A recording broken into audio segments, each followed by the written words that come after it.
आप देख रहे हैं प्रवासी संदेश।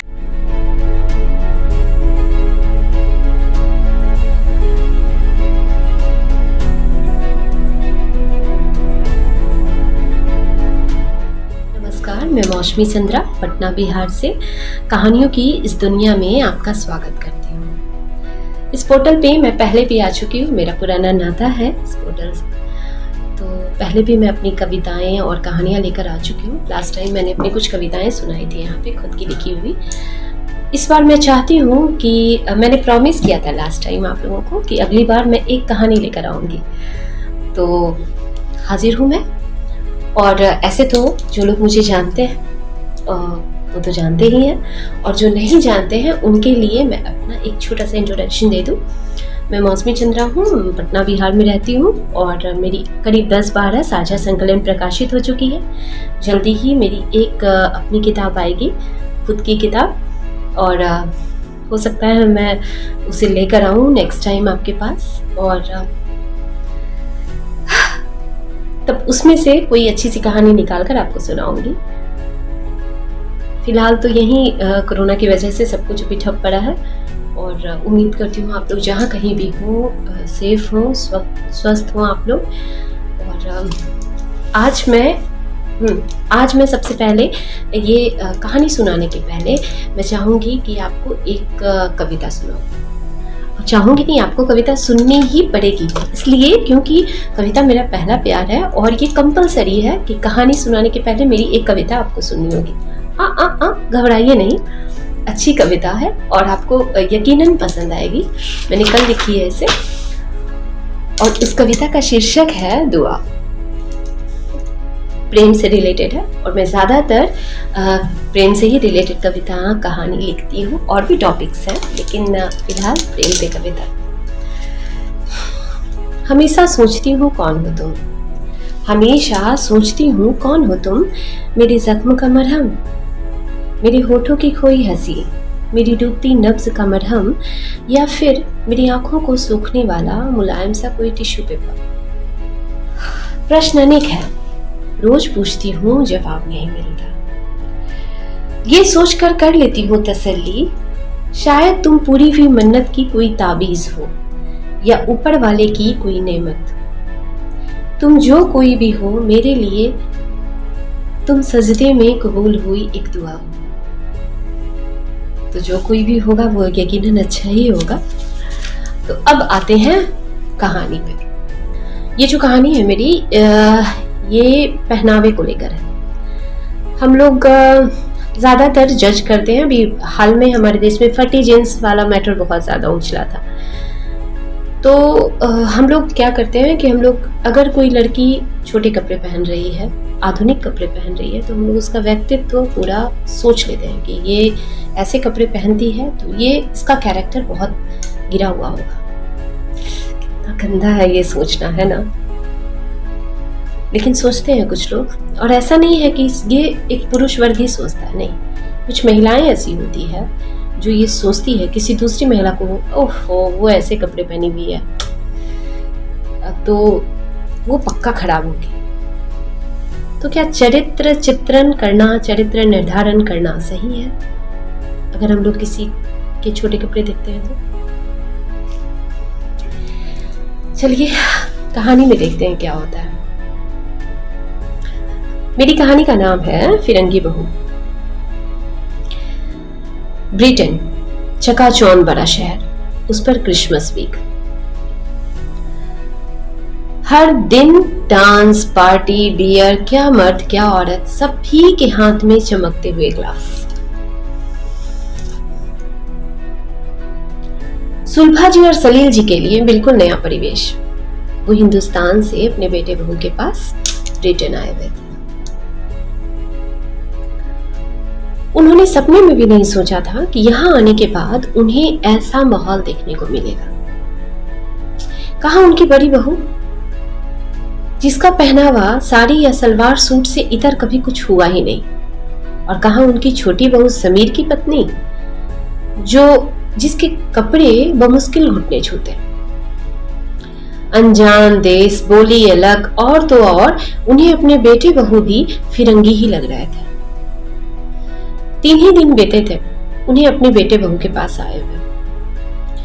सुलभा जी को जैसे अपच हो रहा था। इतना नंगापन उनसे झेला नहीं जा रहा था। आखिर उन्होंने अपने पति से शिकायत की। ऐसे भी कुछ भी होता पत्नियों को तो वो बेचारे पति पे ही अपना गुस्सा निकालती है। सुनो जी, करवाओ टिकट, मुझे अपने देश वापस जाना है, यहां नहीं रह पाऊंगी। सलील जी पत्नी की मना स्थिति अच्छे से समझ रहे थे।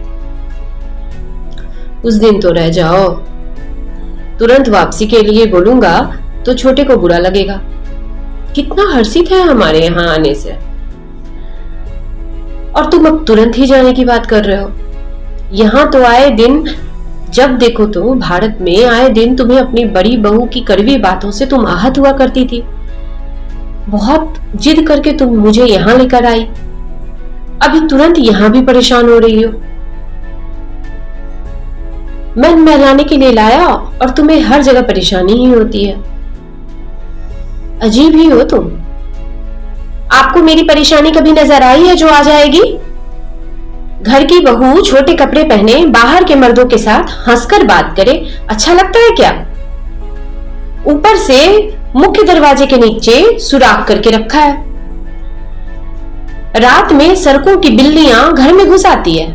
मैंने सुराख को कपड़े से ढक दिया तो कहती है, no no no no, don't cover mamma, मैंने जानबूझकर रखा है स्ट्रीट कैट्स के लिए, वो लोग बाहर से अंदर आ सके, क्योंकि रात में बाहर बहुत ठंडी हो जाती है।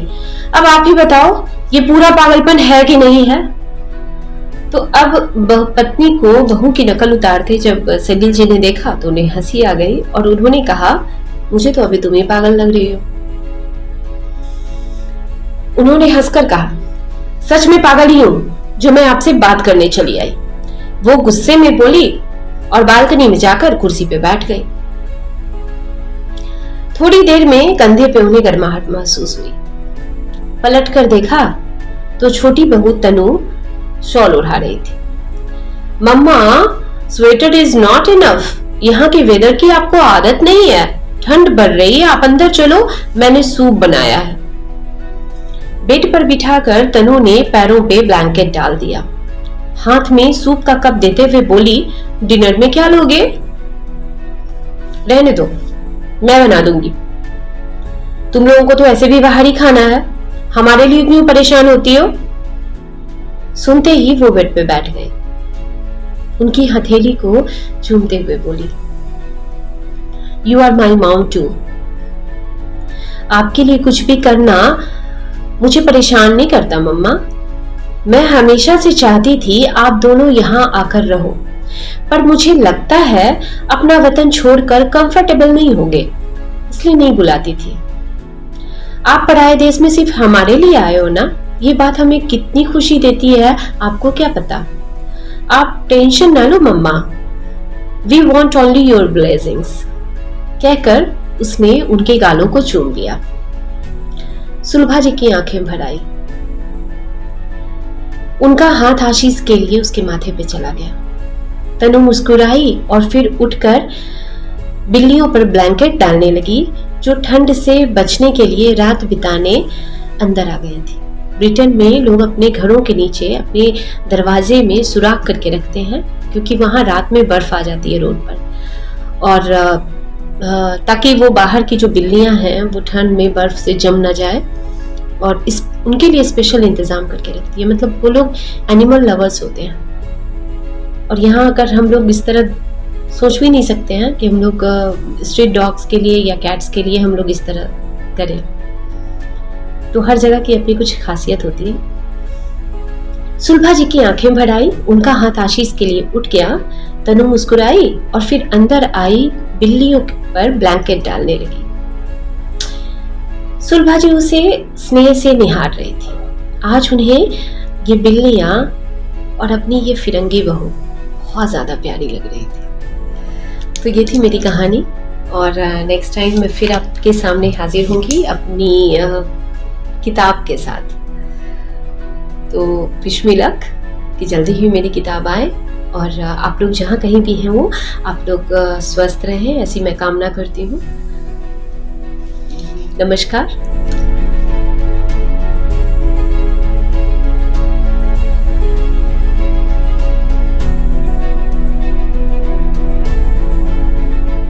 प्रवासी संदेश को लाइक करें, शेयर करें, कमेंट करें, सब्सक्राइब करें और बेल आइकन जरूर दबाएं।